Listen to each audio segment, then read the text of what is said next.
Friends, welcome to our class. आज हम start कर रहे हैं एनसीईआरटी पॉलिटी क्लास 9 का चैप्टर 3 चुनावी राजनीति।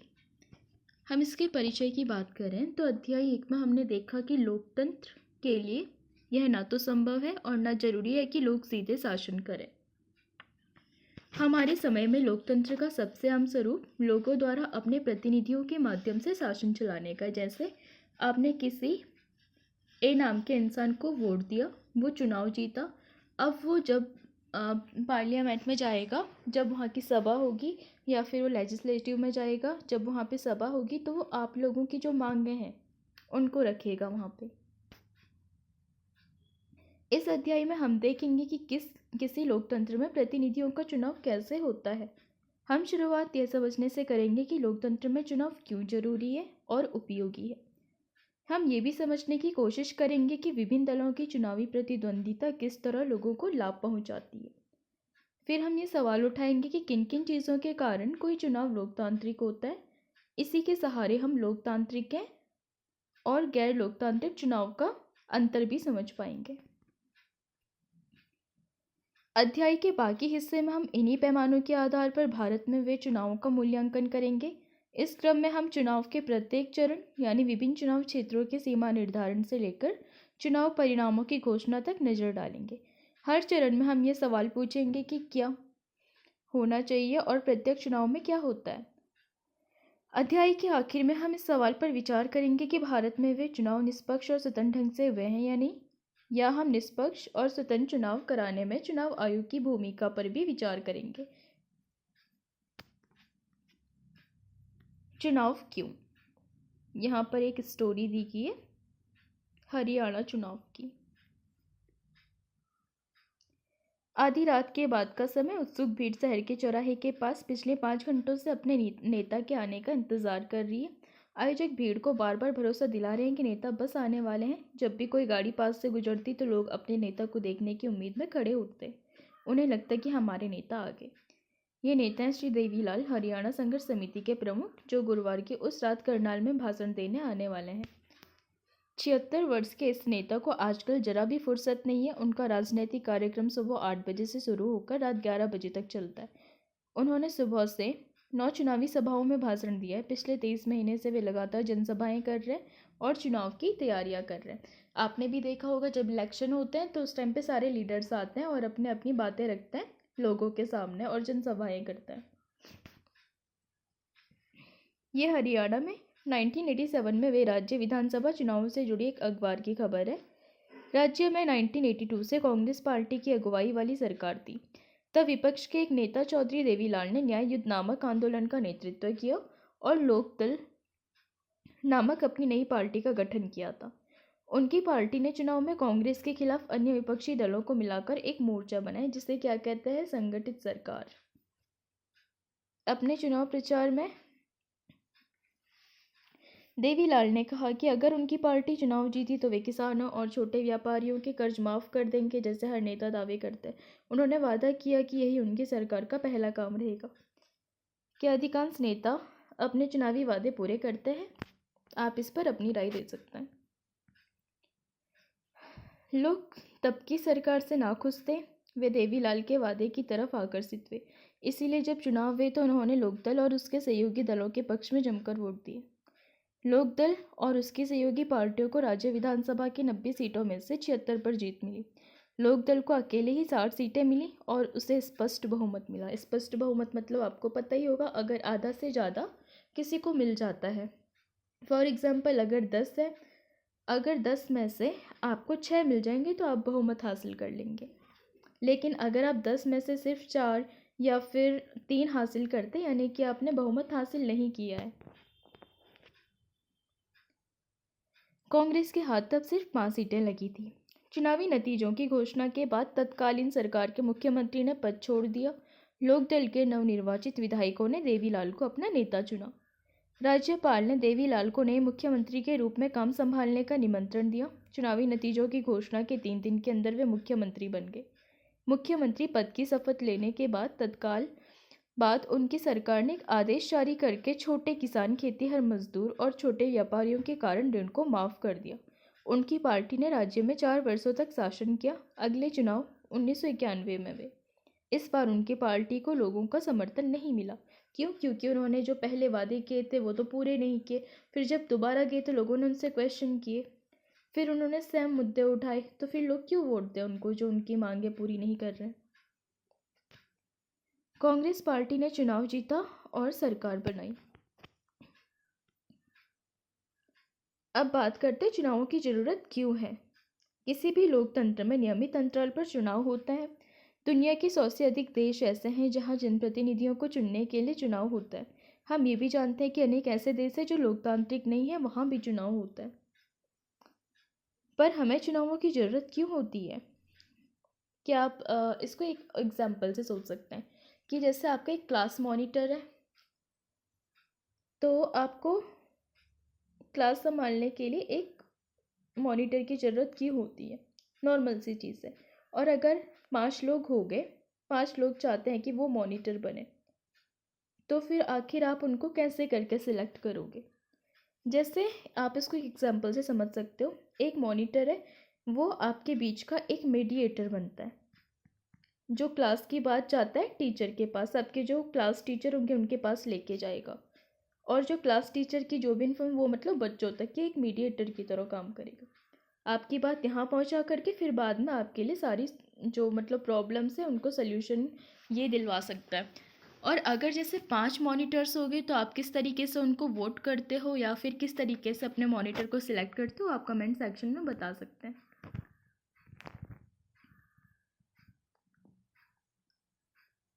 अगर सारे लोग रोज साथ बैठे और सारे फैसले मिलजुल कर लें, तब बिना चुनाव के लोगों का शासन संभव है। लेकिन जैसा हमने अध्याय 1 में देखा कि किसी भी बड़े समुदाय के लिए ऐसा करना संभव नहीं है। ना ही ये संभव है कि हर किसी के पास हर मामले पर फैसला करने का समय और ज्ञान हो। इसीलिए अधिकांश लोकतांत्रिक शासन व्यवस्थाओं में लोग अपने प्रतिनिधियों के माध्यम से शासन करते हैं। अब जैसे आप कई बार देखेंगे कि अगर कोई बड़ा समुदाय है, ठीक है, अगर 2 लोग हैं, तो हो सकता है कि वैसे तो बड़े समुदाय की तो बात ही छोड़ दीजिए, अगर 2 लोग हैं, क्या पता उनकी अगर सोच बिल्कुल नहीं मिलती होगी, तो वहाँ पे क्या डिसीजन निकलेगा। ये भी अपनी तरीके से अपने सही तर्क रख रहा है, ये भी अपनी तरफ से सही तर्क रख रहा है, तो यहाँ पर भी तो टकराव हो रहा है, तो फैसला कैसे लिया जाएगा। तो सेम चीज़ आप बड़े समुदायों पर भी अप्लाई कर सकते हो। अगर सारे बड़े समुदाय मिलकर के आपस सर्वसम्मति से ही फैसले करने लगे, तो वहाँ पर भी सभी लोगों की सोच में और तर्कों में अंतर आएगा, तो फिर हम किसी डिसीजन पे ही नहीं पहुँच पाएंगे। और ज़रूरी नहीं कि हर किसी के पास हर चीज़ की नॉलेज हो। क्या चुनाव के बिना भी लोकतांत्रिक ढंग से प्रतिनिधियों का चुनाव किया जा सकता है? आइए एक ऐसी जगह के बारे में कल्पना करें जहां प्रतिनिधियों का चुनाव उम्र और अनुभव के आधार पर किया जाता है। या ऐसी जगह की कल्पना करें जहां प्रतिनिधियों का चुनाव शिक्षा या ज्ञान के आधार पर होता है। किसे ज़्यादा अनुभव या ज़्यादा ज्ञान है, यह तय करने में थोड़ी परेशानी आ सकती है, पर यह मान लें कि लोग मिलजुल कर इन परेशानियों को दूर कर लेंगे। स्पष्ट है कि फिर ऐसी जगह पर चुनाव की जरूरत नहीं रह जाएगी। लेकिन क्या फिर हम इस व्यवस्था को लोकतंत्र कह सकते हैं? हम ये कैसे पता करेंगे कि लोगों को उनका प्रतिनिधि पसंद है या नहीं? हम ये व्यवस्था कैसे करेंगे कि प्रतिनिधि लोगों की इच्छा के अनुरूप ही शासन करे? हम इस चीज़ की व्यवस्था कैसे करेंगे कि जो प्रतिनिधि लोगों को पसंद न हो वे अपने पद पर न बने रहें? इसके लिए ऐसी व्यवस्था करने की ज़रूरत है जिससे लोग नियमित अंतराल पर अपने प्रतिनिधियों को चुन सकें और अगर इच्छा हो तो उन्हें बदल भी सकें। इस व्यवस्था का नाम क्या है? चुनाव। जैसे आप देखते होंगे हर 5 साल में इलेक्शन होते हैं। आपने जैसे पहली बारी के इलेक्शन में ए पार्टी को वोट दिया, बाद में आपको ये पसंद नहीं आई तो आपने दूसरे इलेक्शन में बी को दिया, इसको नहीं दिया, तो ये आप पे राइट है। इसीलिए हमारे समय में प्रतिनिधि वाले लोकतंत्र में चुनाव को जरूरी माना जाता है।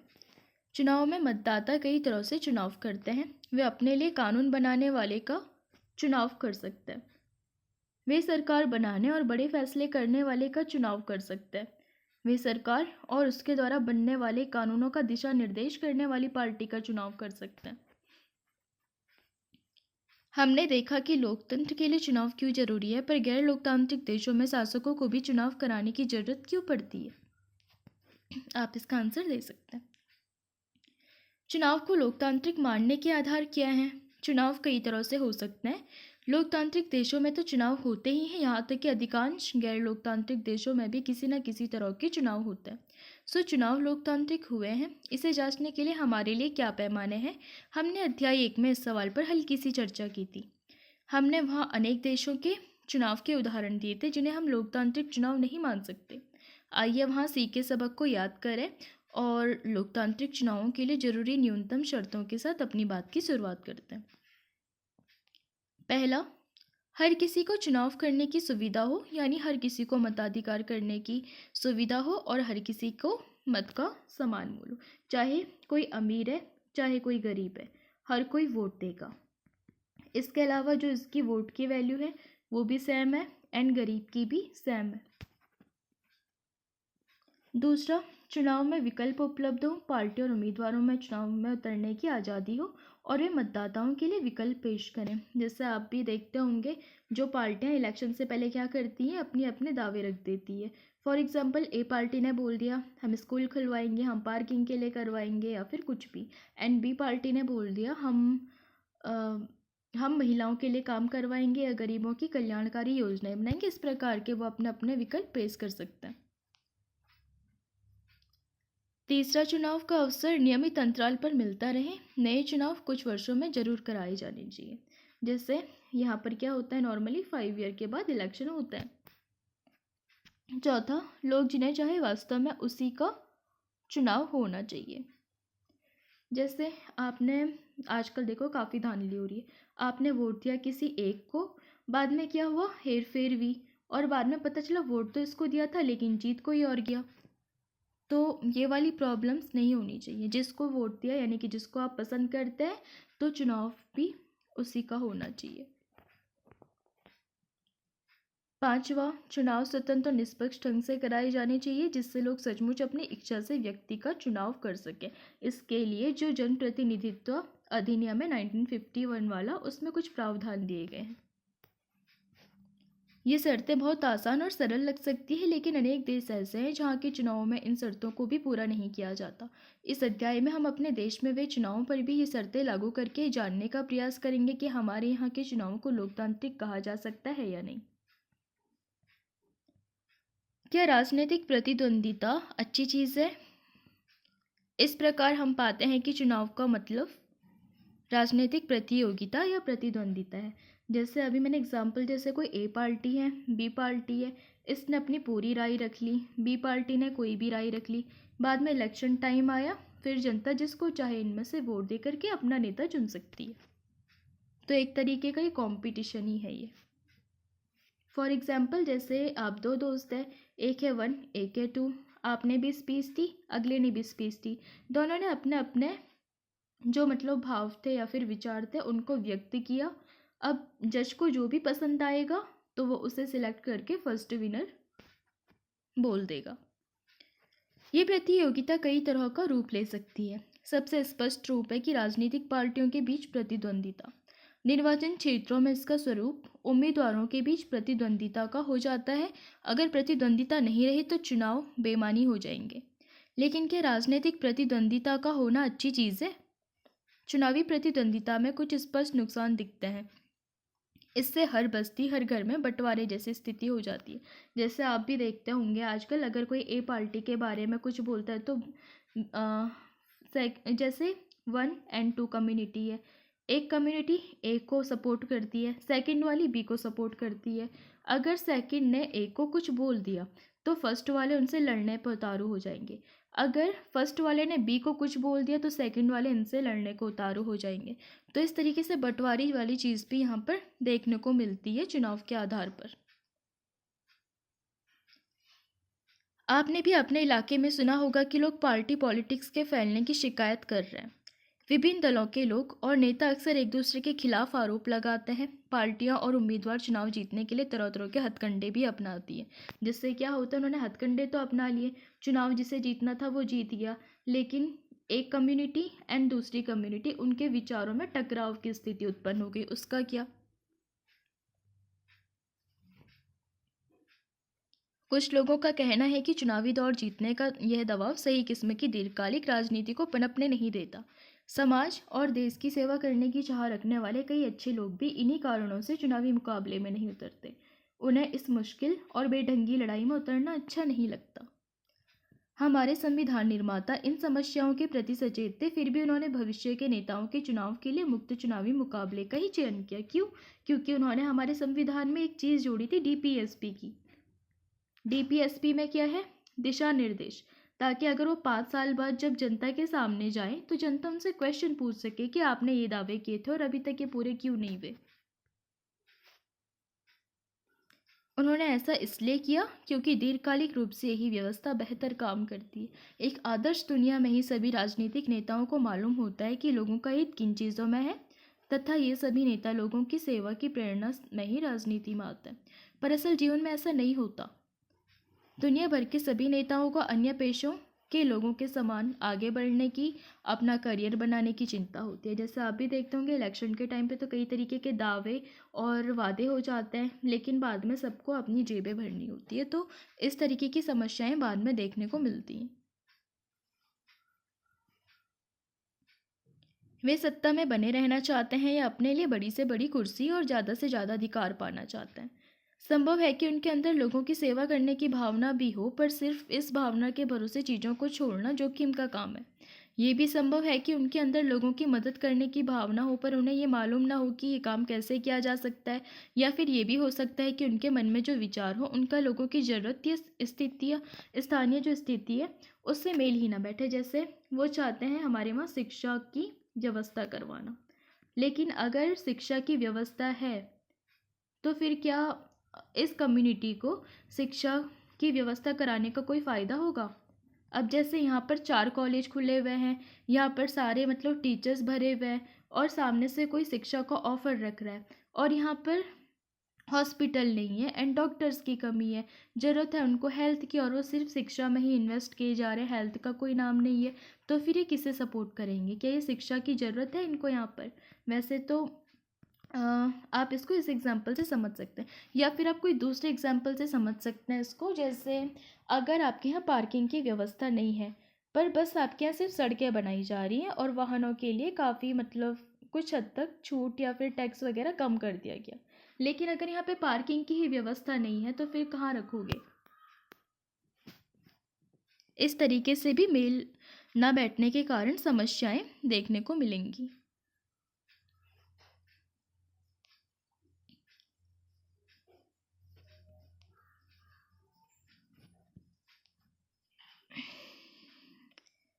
इस तरह यदि कोई राजनीतिक पार्टी सिर्फ सत्ता में आने की इच्छा से ही आगे आई है तो भी उसे मजबूरन जनता की सेवा करनी होगी। कुछ कुछ इसी ढंग से बाजार काम करता है। भले ही कोई दुकानदार सिर्फ अपने फायदे की सोचता हो, उसे मजबूत ग्राहक को अच्छा सौदा देना पड़ेगा। अगर वह ऐसा नहीं करता तो ग्राहक दूसरी दुकान देखेगा। ठीक इसी तरह राजनीतिक मुकाबले से संभव है कि कुछ भेदभाव पनपे और लोगों में आपसी मनमुटाव पैदा हो, लेकिन आखिरकार इससे राजनीतिक दल और इसके नेता लोगों की सेवा के लिए बाध्य होता है। अब जैसे नॉर्मल सी चीज़ है, जिस चीज़ के आपने इकोनॉमी का एक रूल सुना होगा कि जिस चीज़ की जितनी ज़्यादा डिमांड होगी उस चीज़ की उतनी सप्लाई होगी। अगर आप किसी दुकान में डिमांड करते हैं सरसों के तेल की, तो वो आपको रिफाइन क्यों बेचेगा? ये वाली एग्जाम्पल से आप समझ सकते हैं। यहाँ दिए गए दोनों कार्टूनों को ध्यान से देखें। प्रत्येक कार्टून क्या संदेश देता है, इसे अपने शब्दों में लिखें।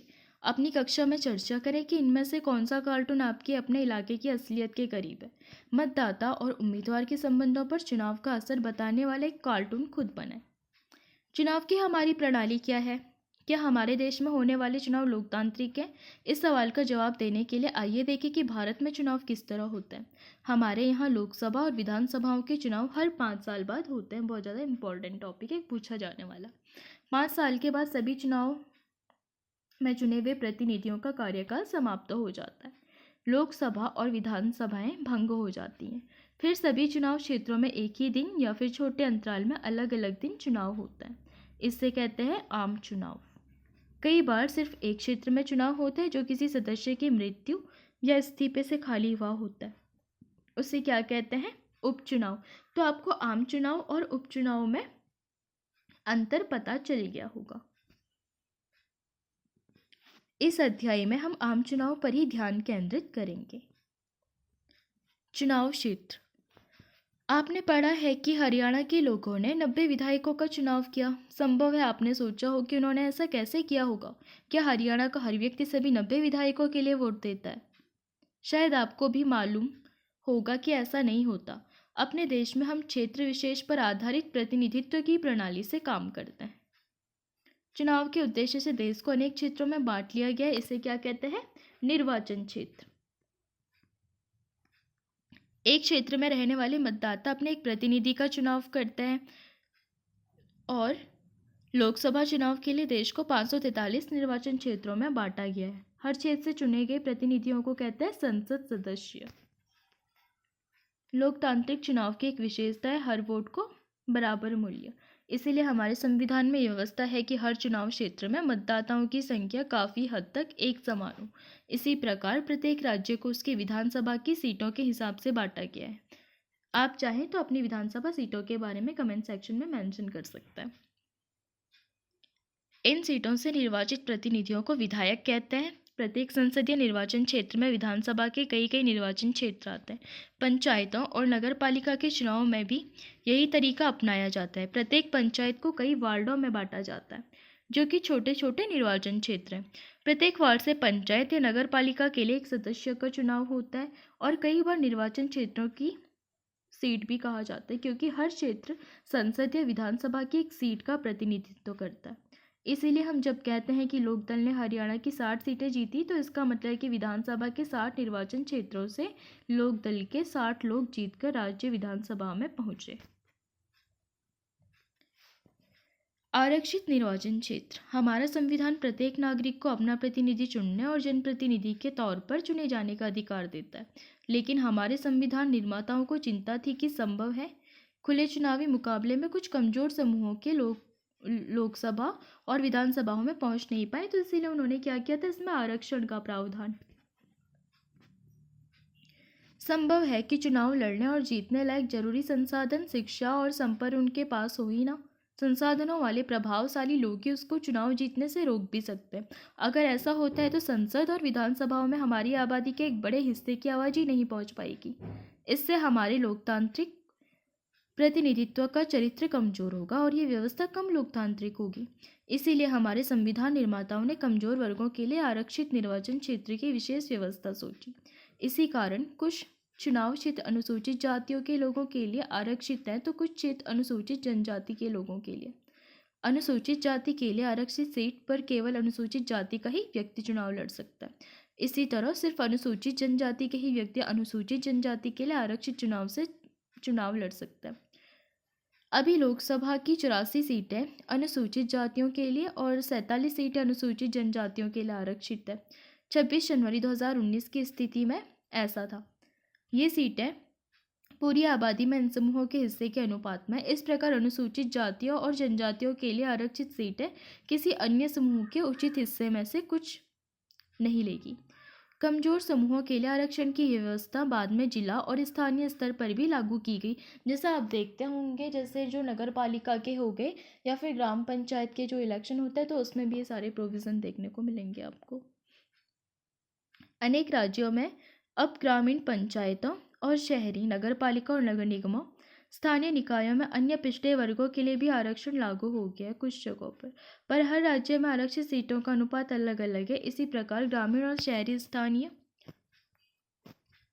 निकायों में 1/3 सीटें महिलाओं के लिए भी आरक्षित है।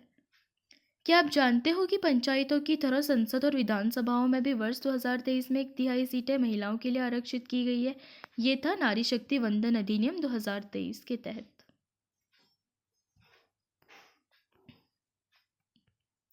अब हम बात करते हैं मतदाता सूची की। एक बार जब निर्वाचन क्षेत्र का फैसला हो जाता है तब ये तय किया जाता है कि कौन वोट दे सकता है और कौन नहीं। इस फैसले को अंतिम दिन तक के लिए किसी के भरोसे नहीं छोड़ा जा सकता।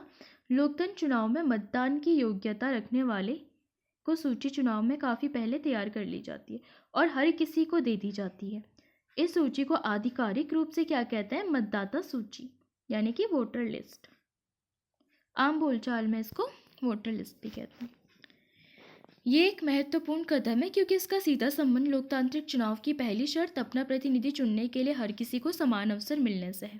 पहले हमने सार्वभौम वयस्क मताधिकार के बारे में पढ़ा, यानी कि 18 से ऊपर के सारे लोग वोट दे सकते हैं। और जो ये 18 एज की गई थी, पहले क्या था कि जो सार्वभौमिक वयस्क मताधिकार था तो इसकी एज थी 21, लेकिन 61वें संविधान संशोधन से इसकी एज क्या कर दी गई, 18।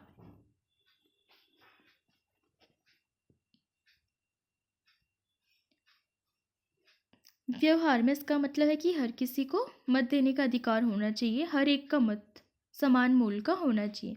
जब तक ठोस कारण न हो, किसी को मताधिकार से वंचित नहीं किया जाना चाहिए। अलग अलग नागरिक अनेक मामले में एक दूसरे से भिन्न होते हैं। कोई अमीर है, कोई गरीब है, कोई बहुत पढ़ा लिखा है, कोई कम या एकदम अशिक्षित है, कोई बहुत दयालु है तो कोई नहीं है, पर हर कोई इंसान तो है और अपनी ज़रूरतों और विचारों के अनुरूप समाज में योगदान करता है। इसीलिए सभी को प्रभावित करने वाले निर्णयों में सबकी भागीदारी होनी चाहिए। जैसे नॉर्मल सी चीज़ है, अगर टैक्स की बात भी आती है तो कई लोग कहते हैं हम तो अमीर हैं, हम तो इतना टैक्स दे रहे हैं, लेकिन एक गरीब इंसान भी तो अपनी कमाई का कुछ परसेंट टैक्स में दे रहा है। भले ये थोड़ा ज़्यादा देगा या थोड़ा कम देगा, लेकिन टैक्स का रोल तो ये भी कर रहा है ना पूरा अपना।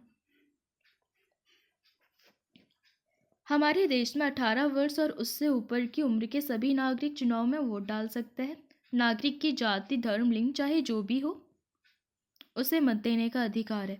अपराधियों और दिमागी असंतुलन वाले कुछ लोगों को वोट देने के अधिकार से वंचित किया जा सकता है, लेकिन ऐसा सिर्फ बेहद खास स्थितियों में ही होता है। सभी सक्षम मतदाताओं का नाम मतदाता सूची में हो, यह व्यवस्था करना सरकार की जिम्मेदारी है। क्योंकि हर अगले चुनाव में नए लोग मतदाता बनने की उम्र तक आ जाते हैं, इसलिए हर चुनाव से पूर्व मतदाता सूची को सुधारा जाता है। जो लोग उस इलाके से बाहर चले जाते हैं या जिनकी मौत हो जाती है, उनके नाम इस सूची से काट दिए जाते हैं। हर 5 साल में मतदाता सूची का पूर्ण नवीनीकरण किया जाता है। ऐसा मतदाता सूची को एकदम ताज़ा रखने के लिए किया जाता है। पिछले कुछ वर्षों में चुनावों में फ़ोटो पहचान पत्र की नई व्यवस्था लागू की गई। सरकार ने मतदाता सूची में दर्ज सभी लोगों को एक कार्ड देने की कोशिश की है। वोट देने जाते समय मतदाता को यह पहचान पर साथ रखना होता है, जिससे किसी एक का वोट कोई दूसरा न डाल दे। पर मतदान के लिए ये कार्ड अभी तक अनिवार्य नहीं हुआ है। वोट देने के लिए मतदाता राशन कार्ड या ड्राइविंग लाइसेंस जैसे पहचान पत्र भी दिखा सकते हैं। लेकिन आपको लगता है कि इसके बावजूद भी स्थिति सुधरी है? उम्मीदवारों का नामांकन। हमने ऊपर देखा कि लोकतांत्रिक चुनावों में लोगों के पास वास्तविक विकल्प होना चाहिए। ये तभी होगा जब किसी के भी चुनाव लड़ने पर लगभग किसी किस्म की बंदिश ना हो। हमारी चुनाव प्रणाली ऐसा ही करती है। जो कोई व्यक्ति मतदाता है वह उम्मीदवार भी हो सकता है। सिर्फ एक फ़र्क यह है कि कोई भी व्यक्ति 18 वर्ष की उम्र में वोट डालने का अधिकारी हो जाता है, जबकि उम्मीदवार बनने की न्यूनतम आयु 25 साल। उम्मीदवार बनने में भी अपराधियों वगैरह पर रोक है, लेकिन ये पाबंदी भी बहुत ही कम मामलों में लागू होती है। राजनीतिक दल अपने उम्मीदवार मनोनीत करते हैं जिन्हें पार्टी का चुनाव चिन्ह और समर्थन मिलता है। पार्टी के मनोनयन की बोलचाल की भाषा में इसे क्या कहते हैं, टिकट। चुनाव लड़ने के इच्छुक हर एक उम्मीदवार को एक नामांकन पत्र भरना पड़ता है और कुछ रकम जमानत के रूप में जमा करनी पड़ती है। हाल में सर्वोच्च न्यायालय के निर्देश पर उम्मीदवारों से एक घोषणा पत्र भरवाने की नई प्रणाली भी शुरू कर दी गई। अब हर उम्मीदवार को अपने बारे में कुछ ब्यौरे देते हुए वैधानिक घोषणा करनी होगी। प्रत्येक उम्मीदवार को इन मामले के सारे विवरण देने होंगे। जैसे एक पोर्टल था, मुझे अभी ध्यान नहीं आ रहा, उसमें मतलब जितने भी जो लीडर्स एंड उम्मीदवार होंगे तो उनके सारे ब्यौरे उसमें एक साथ आपको मिल जाएंगे। उनकी हिस्ट्री, उनका जो प्रेजेंट टाइम चल रहा है, वो क्या कर रहे हैं, उनका पूरा हिस्टोरिकल बैकग्राउंड का भी आपको पता चल जाएगा। उम्मीदवार के खिलाफ चल रहे गंभीर आपराधिक मामले, उसकी भी उन्हें सूचना देनी होगी। उम्मीदवार और उसके परिवार के सदस्यों की संपत्ति और देनदारियों का ब्यौरा, उसकी भी उनको खबर देनी होगी। और उम्मीदवार की शैक्षिक योग्यता, इसके बारे में भी उनको बताना होगा। इन सूचनाओं को सार्वजनिक किया जाना चाहिए। इससे मतदाताओं को उम्मीदवारों द्वारा खुद के बारे में सूचना के अधिकार पर अपने फैसले करने का मौका मिलेगा। यानी कि जो RTI एक्ट है उसके बारे में वो उनके बारे में सब कुछ जान सकते हैं। उम्मीदवारों की शैक्षिक योग्यता। जब देश की सभी नौकरियों के लिए किसी न किसी किस्म की शैक्षिक योग्यता जरूरी है, तो विधायक या सांसद महत्वपूर्ण पदों के चुनाव के लिए किसी किस्म की शैक्षिक योग्यता की जरूरत क्यों नहीं है? सभी तरह के काम सिर्फ शैक्षिक योग्यता के आधार पर नहीं होते। जैसे भारतीय क्रिकेट टीम में चुनाव के लिए डिग्री को नहीं, अच्छा क्रिकेट खेलने की योग्यता जरूरी है। जैसे आपको पता है, जैसे कोई स्पोर्ट्स है, तो वहाँ पे आप पढ़ लिख के डिग्री जमा करके क्या ही करोगे, वहाँ पे तो आपको स्पोर्ट्स खेलना आना चाहिए। इसी प्रकार विधायक के सांसद की सबसे बड़ी योग्यता यह है कि वह अपने क्षेत्र के लोगों की समस्याओं को समझे, उनकी चिंताओं को समझे और उनके हितों का प्रतिनिधित्व करे। वो ये काम करे कि वो इसकी परीक्षा उनके लाखों वोटर 5 साल तक रोज लेते हैं। उनको मतलब कोई डिग्री की ज़रूरत नहीं है, उनको 5 साल तक वो काम करना है। वोटर्स देख रहे हैं, फिर वो 5 साल बाद जाएंगे, वोटर्स उनसे क्वेश्चन पूछेंगे उस टाइम पे, आपने तो पिछली बार ये वादा किया था, तो इस बार ये चीज़ें क्यों नहीं हुई। और रही बात शैक्षिक योग्यता की, तो जैसे अगर कोई इंसान बहुत अच्छा नेचर का है लेकिन कम पढ़ा लिखा है, वो सारी जनता के बीच में बहुत अच्छे तरीके से उनके मामलों को सुलझा रहा है, उनकी हेल्प कर रहा है। वहीं बी इंसान है जो है तो पढ़ा लिखा, उसने सारी डिग्री ली हुई है, लेकिन दिमागी उसका वही है, मतलब थोड़ा सा दकियानूसी सोच टाइप का, कि मैं इस कम्युनिटी को सपोर्ट करूँगा, ये मेरे अपने लोग हैं। तो इस तरीके की चीज़ है। तो आप किसको मतलब सपोर्ट करोगे, पहले वाली सिचुएशन में या फिर सेकंड वाली में? ऑब्वियसली बात है, पहली वाली को करोगे। अगर शिक्षा या डिग्री की प्रासंगिकता हो भी, तो यह जिम्मा लोगों पर छोड़ देना चाहिए कि वे शैक्षिक योग्यता को कितना महत्व देते हैं। अब नॉर्मल सी चीज़ ये भी है, जरूरी नहीं कि हर पढ़ा लिखा इंसान अच्छा हो। एक चीज़ होती है व्यवहार और व्यक्तित्व की। हो सकता है जैसे ए इंसान है, ये थोड़ा कम पढ़ा लिखा है, बी इंसान है, ये थोड़ा से ज़्यादा पढ़ा लिखा है, लेकिन आपने जैसे सुना भी होगा कि जैसे क्राइम हो रहे हैं तो उसमें ज़्यादातर रोल भी पढ़े लिखों का ही है। जैसे भ्रूण हत्या हो रही है तो कौन करवा रहा है? जिसको उसकी नॉलेज होगी। डॉक्टर्स, डॉक्टर्स क्या हैं, पढ़े लिखे, अनपढ़ तो है नहीं वो डॉक्टर्स भी। एंड जो लोग करवा रहे हैं इस डॉक्टर से, उनको भी नॉलेज है उस चीज़ की, तभी वो लोग भी करवा रहे हैं। तो इस तरीके से हम किसी चीज़ का अंदाज़ा उसकी शैक्षिक योग्यता से नहीं लगा सकते हैं कई फील्डों में। हमारे देश में शैक्षिक योग्यता की शर्त लगाने एक अन्य कारण से भी लोकतंत्र की मूल भावना के खिलाफ होगा। इसका मतलब होगा देश के अधिकांश लोगों को चुनाव लड़ने के मौलिक अधिकार से वंचित करना, जैसे कि उम्मीदवारों के लिए बीए, बीकॉम या फिर बीएससी की स्नातक डिग्री को भी अनिवार्य किया गया, तो 90% से ज़्यादा नागरिक चुनाव लड़ने के लिए अयोग्य हो जाएंगे। उम्मीदवारों को अपनी संपत्ति का ब्यौरा देने की जरूरत क्यों होती है, आप इस पर बता सकते हैं? चुनाव अभियान। चुनाव का मुख्य उद्देश्य लोगों को अपनी पसंद के प्रतिनिधियों, सरकार और नीतियों का चुनाव करने का अवसर देना है। इसीलिए कौन प्रतिनिधि बेहतर है, कौन पार्टी अच्छी सरकार देगी या फिर अच्छी नीति कौन सी है, इस बारे में स्वतंत्र और खुली चर्चा भी बहुत ज़्यादा जरूरी है।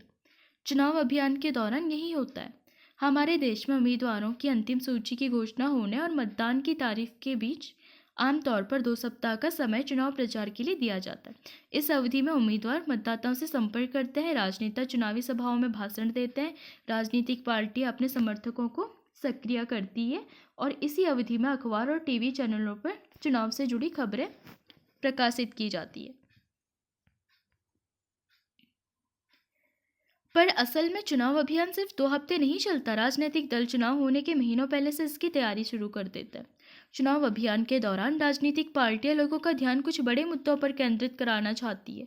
वे लोगों को इन मुद्दों पर आकर्षित करती है और अपनी पार्टी के पक्ष में वोट देने को कहती है।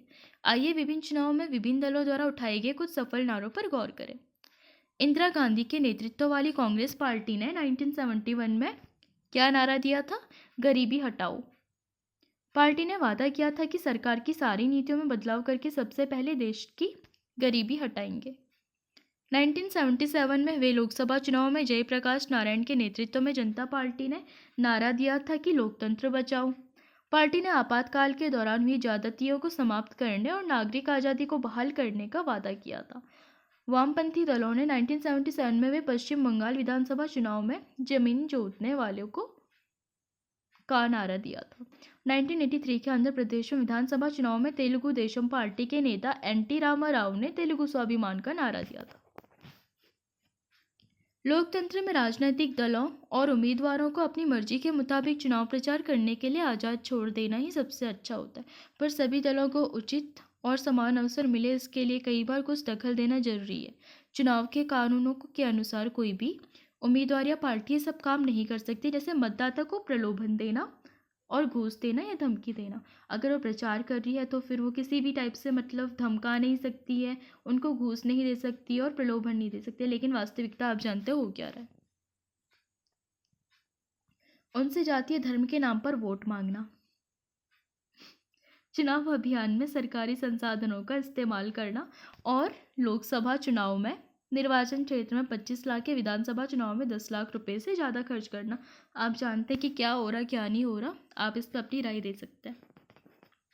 अगर वे इनमें से किसी भी मामले में दोषी पाए गए तो चुने जाने के बावजूद उनका चुनाव रद्द घोषित हो सकता है।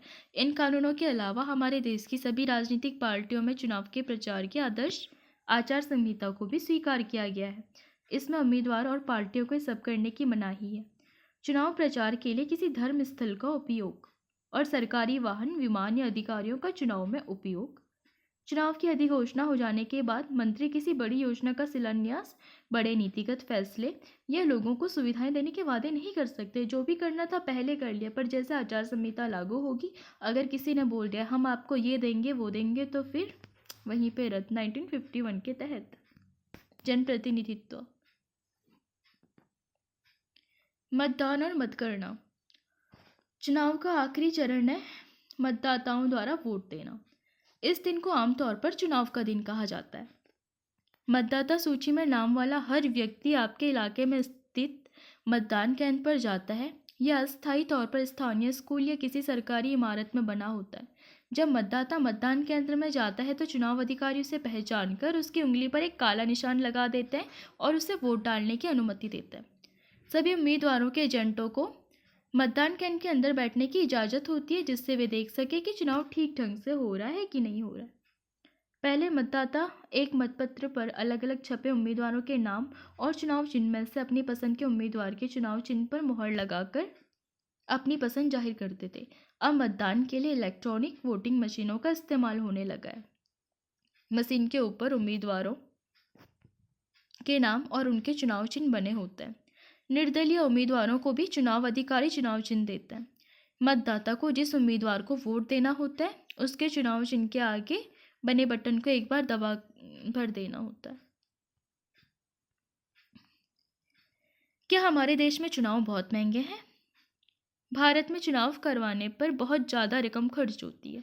जैसे 2014 में लोकसभा चुनावों पर ही सरकार ने करीब 3500 करोड़ रुपए खर्च किए। हिसाब लगाएं तो मतदाता सूची में दर्ज हर नाम पर 40 रुपए के करीब खर्च हुआ था। पार्टियों और उम्मीदवारों ने चुनाव में सरकार से भी ज़्यादा खर्च किया। मोटे अनुमान के अनुसार सरकार, पार्टियों और उम्मीदवारों का कुल खर्च करीब 30,000 करोड़ रुपए हुआ होगा, अर्थात प्रति मतदाता करीब 500 रुपये। कुछ लोग कहते हैं कि चुनाव हमारी जनता पर, खासकर गरीब लोगों पर एक बोझ है और मुल्क हर 5 साल पर चुनाव करने का बोझ नहीं उठा सकता। आइए इस खर्च की तुलना अन्य खर्चों से करें। सन 2005 में सरकार ने फ्रांस के 6 परमाणु पनडुब्बियां खरीदने का फैसला किया था। प्रत्येक पनडुब्बी की कीमत करीब 3,000 करोड़ रुपए है। दिल्ली में सन 2010 में राष्ट्रमंडल खेलों का आयोजन हुआ था। अनुमानतः इस पर 20,000 करोड़ रुपए से भी ज़्यादा खर्च हुए हैं। तो क्या चुनावों को महंगा माना जा सकता है? इस विषय पर अपनी राय बताएं और कक्षा में चर्चा करें। मतदान हो जाने के बाद सभी वोटिंग मशीनों को सील बंद करके एक सुरक्षित स्थान पर पहुंचा दिया जाता है। फिर एक तय तारीख पर एक चुनाव क्षेत्र की सभी मशीनों को एक साथ खोला जाता है और मतों की गिनती की जाती है। वहाँ सभी दलों के एजेंट होते हैं, जिससे मतगणना का काम निष्पक्ष ढंग से हो सके। किसी चुनाव क्षेत्र में सबसे ज़्यादा मत पाने वाले उम्मीदवार को विजयी घोषित किया जाता है। आम चुनाव में अमूमन सभी निर्वाचन क्षेत्रों में मतगणना एक ही तारीख पर होती है। टीवी चैनल, रेडियो और अखबारों के लिए बहुत बड़ा अवसर होता है और वे इसकी खबरें पूरी विस्तार से देते हैं। कुछ घंटों की गिनती में ही सारे परिणाम मालूम हो जाते हैं और स्पष्ट हो जाता है कि कौन अगली सरकार बनाने जा रहा है। मतदान केंद्रों और मतगणना केंद्रों पर पार्टी या उम्मीदवार के एजेंट क्यों मौजूद होते हैं? आप इस पर आंसर दे सकते हैं। भारत में चुनाव क्यों लोकतांत्रिक है? हम चुनाव में गड़बड़ियों और धांधलियों के बारे में पढ़ते रहते हैं। अखबार और टीवी चैनलों की खबरों में अक्सर ऐसी गड़बड़ियों की चर्चा रहती है और आरोप लगाए जाते हैं। अधिकांश खबरों में कुछ इस तरह की गड़बड़ियों की सूचना भी होती है। मतदाता सूची में फर्जी नाम डालने और असली नामों को गायब करने की। जैसे आप कई बार देखते होंगे मतदाता सूची में कोई ए इंसान का नाम है, लेकिन उसका वास्तविक नाम क्या है? बी। तो जब पता किया गया या फिर पूरी थोड़ा छानबीन की गई तो पता चला ए नाम का कोई इंसान ही नहीं है और ये बी इंसान ए बन करके वहाँ पे 2 बार वोट दे के आ गया।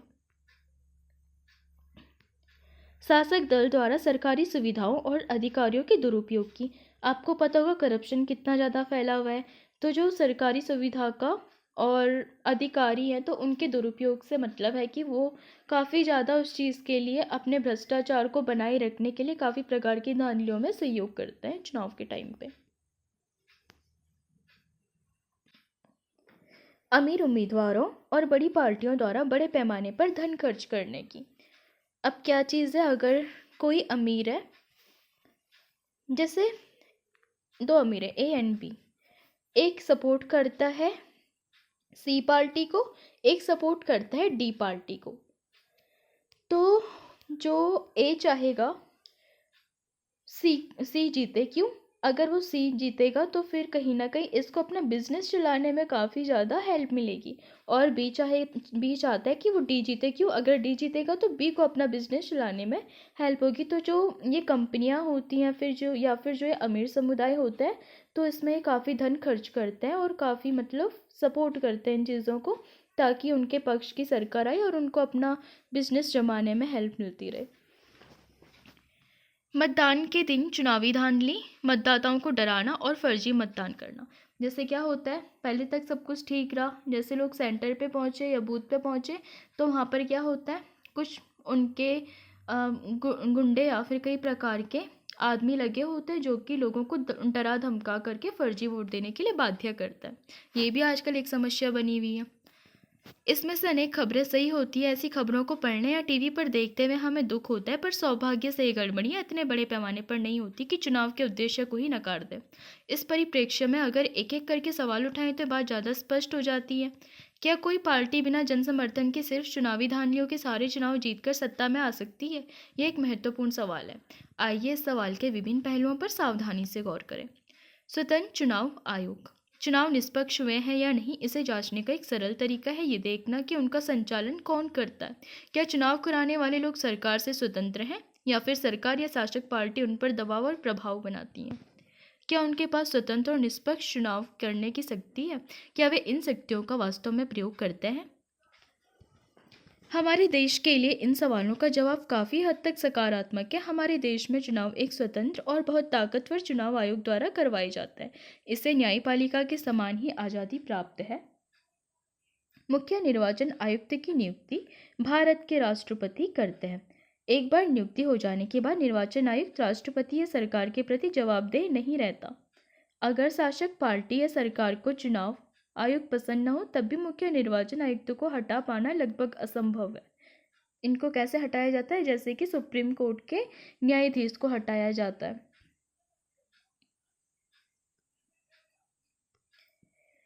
दुनिया के शायद ही किसी चुनाव आयोग को भारत निर्वाचन आयोग जितने अधिकार प्राप्त होंगे।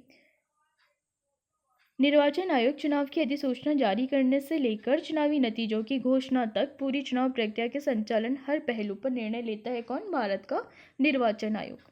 यह आदर्श चुनाव संहिता लागू करता है और इसका उल्लंघन करने वाले उम्मीदवार और पार्टियों को सजा भी देता है। चुनाव के दौरान निर्वाचन आयोग सरकार को दिशा निर्देश मानने का आदेश दे सकता है। इसमें सरकार द्वारा चुनाव जीतने के लिए चुनाव में सरकारी मशीनरी के दुरुपयोग रोकना या फिर अधिकारियों का तबादला करना भी शामिल है। चुनाव ड्यूटी पर तैनात अधिकारी सरकार के नियंत्रण में न होकर निर्वाचन आयोग के अधीन काम करता है। चुनाव आयोग के पास इतनी शक्ति क्यों है? क्या ये लोकतंत्र के लिए अच्छा है? आप इस पर अपनी राय रख सकते हैं। पिछले करीब 25 वर्षों के दौरान निर्वाचन आयोग ने अपनी सारी शक्तियों का उपयोग शुरू किया। साथ ही उसने अपनी शक्तियों में विस्तार भी किया। अब ये आम बात हो गई है कि निर्वाचन आयोग सरकार और प्रशासन को उनकी गलतियों के लिए फटकार लगाए। अगर चुनाव अधिकारियों को लगता है कि कुछ मतदान केंद्रों पर या पूरे चुनाव क्षेत्र में मतदान ठीक ढंग से नहीं हुआ है तो वे वहां फिर से मतदान का आदेश देते हैं। अक्सर शासक दलों को निर्वाचन आयोग के कामकाज से परेशानी होती है, लेकिन उन्हें निर्वाचन आयोग के आदेश मानने होते हैं। अगर निर्वाचन आयोग स्वतंत्र और शक्तिशाली नहीं होता तो ये संभव ही नहीं था। चुनाव आयोग ने 14वीं लोकसभा के गठन अधिसूचना जारी की। उच्च न्यायालय ने चुनाव आयोग से अपराधी नेताओं पर रोक लगाने को कहा। बिहार के चुनाव में मतदान के लिए फोटो पहचान पत्र अनिवार्य कराया। चुनाव आयोग को हरियाणा के नए पुलिस प्रमुख को नियुक्ति स्वीकारी आदि उनके कुछ काम है। एग्जाम्पल से आप उसको समझ सकते हैं। चुनाव में लोगों की भागीदारी। चुनावी प्रक्रिया की गुणवत्ता को जांचने के लिए एक और तरीका ये देखना है कि इसमें लोग उत्साह से भागीदारी करते हैं या नहीं। कई बार क्या होता है, चुनाव तो करवा दिए, अगर किसी शहर में 100 हैं तो उसमें से या तो 25 ही लोग जा रहे हैं या फिर 50 ही जा रहे हैं, लेकिन बाकी लोग क्यों नहीं वोट करते हैं।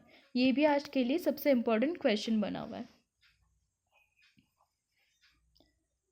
अगर चुनाव प्रक्रिया स्वतंत्र और निष्पक्ष नहीं होगी तो लोग इसमें भागीदारी करना जारी नहीं रखेंगे।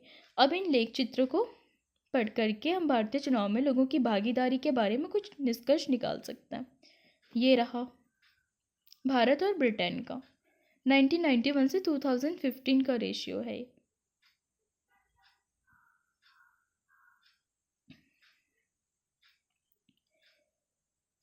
चुनाव में लोगों की भागीदारी का पैमाना आमतौर पर मतदान करने वाले लोगों के आंकड़े को बनाया जाता है। मतदान की योग्यता रखने वाले कितने प्रतिशत लोगों ने असल में मतदान किया, यह हिसाब लगाना मुश्किल नहीं है। पिछले 50 वर्षों में यूरोप और उत्तरी अमेरिका के लोकतांत्रिक देशों में मतदान का प्रतिशत गिरा है। भारत में ये या तो स्थिर रहा है या फिर ऊपर गया है। भारत में अमीर और बड़े लोगों की तुलना में गरीब, निरक्षर और कमजोर लोग ज़्यादा संख्या में मतदान करते हैं। पश्चिम के लोकतंत्र में स्थिति इससे उलट है। अमेरिका में गरीब लोग, अफ्रीकी मूल के लोग और हिस्पैनिक लोग अमीर और सेठ लोगों की तुलना में काफ़ी कम मतदान करते हैं।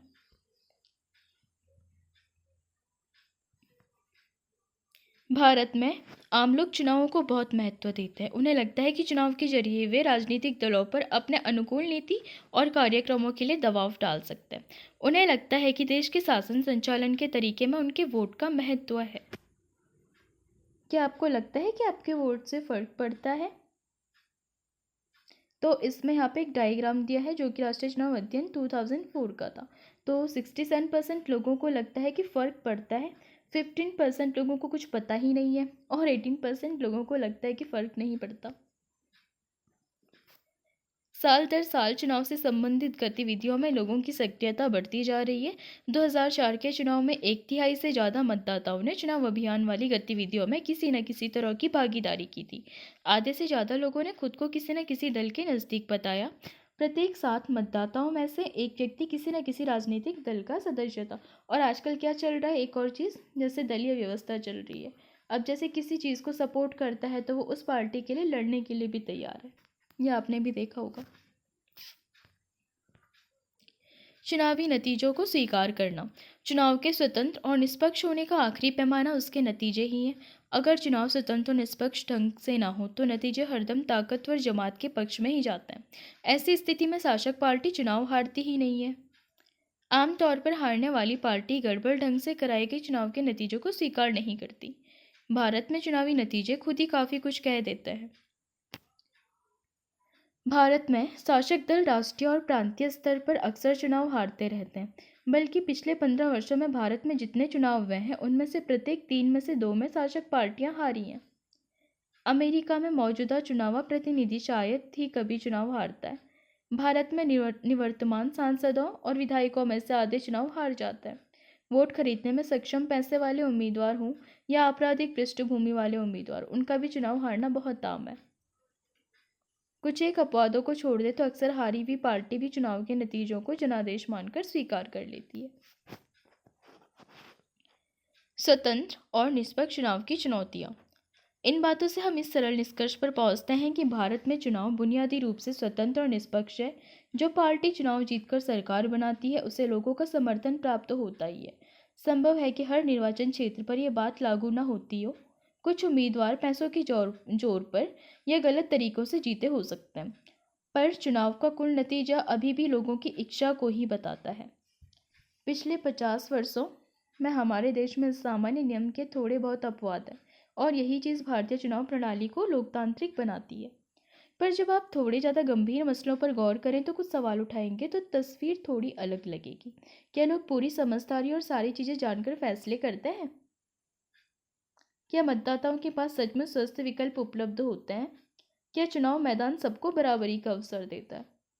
क्या कोई सामान्य नागरिक चुनाव जीतने की कल्पना भी कर सकता है? इस तरह के सवाल भारतीय चुनाव व्यवस्था की सीमाओं और चुनौतियों की ओर हमारा ध्यान दिलाते हैं। ये ऐसे ही कुछ मुद्दे हैं। यहाँ पे आपको एक कार्टून दिख रहा होगा। इस कार्टून में एक नेताजी को संवाददाता सम्मेलन से बाहर आते हुए दिखाया गया है। वे भाई भतीजावाद के बारे में बोल रहे थे। क्या भाई भतीजावाद कुछ राज्यों और पार्टियों तक ही सीमित है? तो आपने भी देखा होगा, कोई लीडर आया, वो किसी एक कम्युनिटी का है, अपनी कम्युनिटी में गया, फिर यहाँ पे अपने पता नहीं कितने पुरखों के रिश्ते गिना के आ जाएगा, मैं आपका क्षेत्र का हूँ, फलाना फलाना, आप मुझे वोट देना। तो इस टाइप की भी चीज़ें देखने को मिलती हैं। मुद्दों के बारे में बात करें तो ज़्यादा रुपए पैसे वाले उम्मीदवार और पार्टियां गलत तरीके से चुनाव जीती जाएंगे, यह कहना मुश्किल है, पर उनकी स्थिति दूसरों से ज़्यादा मजबूत रहती है। आप क्या देखते होंगे आजकल, जैसे एक ईमानदार इंसान है, वो बात करेगा अगर सामाजिक कल्याण की या फिर शिक्षा की, स्वास्थ्य की, वो बात ठीक है, लेकिन लास्ट दिन चुनाव से एक दिन पहले अगर कोई पैसे देता है, रिश्वत देता है या फिर शराब बांटता है तो लोग उसमें ही बिक जाते हैं। फिर क्या होता है, जो ईमानदार था, जो शिक्षा स्वास्थ्य की बात कर रहा था, उसका नंबर कट। चुनावी अभियान शीर्षक वाला एक कार्टून लातीनी अमेरिका के संदर्भ में बना था। क्या ये भारत में अन्य लोकतांत्रिक देशों पर भी लागू होता है? क्या ये कार्टून वोट के पहले और बाद में मतदाता की सही स्थिति को दिखाता है? क्या किसी लोकतंत्र में ऐसा हमेशा ही होगा? क्या आप कुछ ऐसे उदाहरण सोच सकते हैं जब ऐसा नहीं हुआ हो? देश के कुछ इलाकों में आपराधिक पृष्ठभूमि और संबंधों वाले उम्मीदवार दूसरों को चुनाव मैदान से बाहर करने और बड़ी पार्टियों के टिकट पाने में सफल होने लगे हैं। आजकल आप देख रहे होंगे कि जो राजनीति है उसमें भी अपराधीकरण बढ़ रहा है, और ये आजकल वर्तमान में इंडिया का बहुत ही ज़्यादा मेन मुद्दा भी बना है, सबसे बड़ी समस्या। क्योंकि अगर आपराधिक पृष्ठभूमि वाले राजनीति में आ गए तो फिर देश का क्या होगा, ये आप सोच सकते हैं। अलग अलग पार्टियों में कुछ एक परिवारों का जोर है और उनके रिश्तेदार आसानी से टिकट पा जाते हैं। अक्सर आम आदमी के लिए चुनाव में कोई ढंग का विकल्प नहीं होता, क्योंकि दोनों प्रमुख पार्टियों की नीतियां और व्यवहार कमोबेश एक से होते हैं।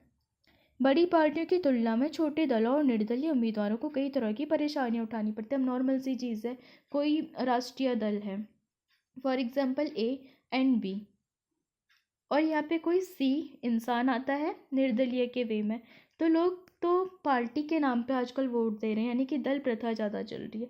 लोग इंसान से ज़्यादा पार्टी को देख रहे हैं। तो उसमें क्या हो रहा है, भले ये सी वाला इन दोनों पार्टियों के जो उम्मीदवार है उनसे बेहतर था, लेकिन लोगों ने पार्टी के नाम पे 50% ने दिया ए को, 30% ने दिया बी को, एंड बाकी के 20% ने दिया सी को। तो सी तो वैसे भी हारी है, तो उसकी ईमानदारी का यहाँ पे क्या मोल रहा फिर। ये चुनौतियां भारत की ही नहीं, कई स्थापित लोकतंत्रों की भी यही स्थिति है। लोकतंत्र में जो लोग आस्था रखते हैं उनके लिए ये चीज़ें गहरी चिंता का विषय है। इनमें से कुछ समस्याओं से मुक्ति पाने के लिए चुनाव प्रणाली में जरूरी बदलावों की मांग नागरिकों, सामाजिक कार्यकर्ताओं और संगठनों की तरफ से होती रही है। क्या आप कुछ चुनाव सुधार सुझा सकते हैं? इन चुनौतियों का सामना करने के लिए एक आम नागरिक क्या कर सकता है?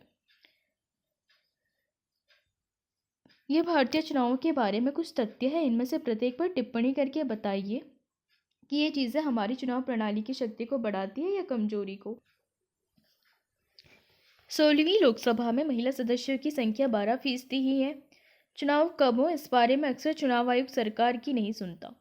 16वीं लोकसभा के 440 से अधिक सदस्यों की संपत्ति 1 करोड़ से भी अधिक है।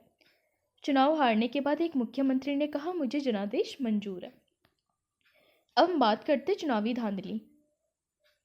चुनाव में अपने वोट बढ़ाने के लिए उम्मीदवारों और पार्टियों द्वारा की जाने वाली गड़बड़ या फरेब। इनमें कुछ ही लोगों द्वारा काफ़ी सारे लोगों के वोट डाल देना, एक ही व्यक्ति द्वारा अलग अलग लोगों के नाम पर वोट डालना और मतदान अधिकारियों को डरा धमकाकर या रिश्वत देकर अपने उम्मीदवारों के पक्ष में काम करवाना जैसी बातें शामिल। जैसे आपने देखा होगा कुछ लोग क्या करते हैं,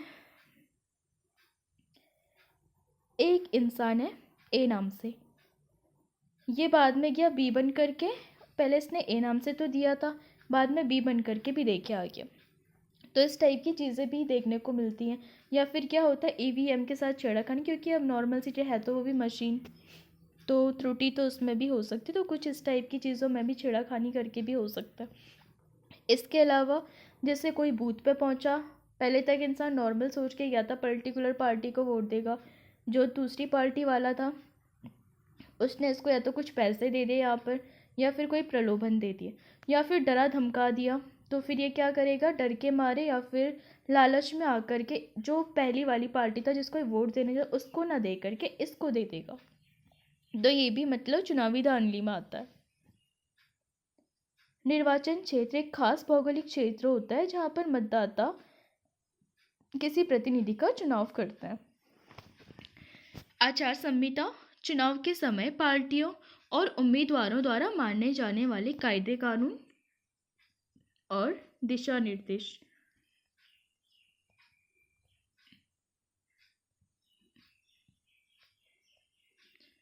राष्ट्रीय मतदाता दिवस प्रतिज्ञा यहाँ पर दी गई है।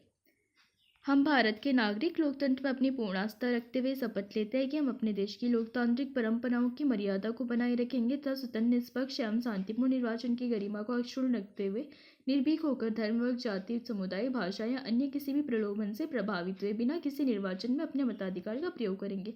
लेकिन आपको क्या लगता है, ये अगर कई लोगों को पता भी होंगी तो क्या सभी लोग इसको फॉलो करेंगे? ये इस पर आप अपनी राय रख सकते हैं। तो चलिए दोस्तों, आज के लिए इतना ही। अब मिलेंगे नेक्स्ट क्लास में। अगर पसंद आई तो लाइक कीजिए, शेयर कीजिए, सब्सक्राइब कीजिए, और टेलीग्राम का लिंक आपको डिस्क्रिप्शन में मिल जाएगा जहाँ पे आपको classes update and PDF channel पर मिल जाएगी। Thanks to watching.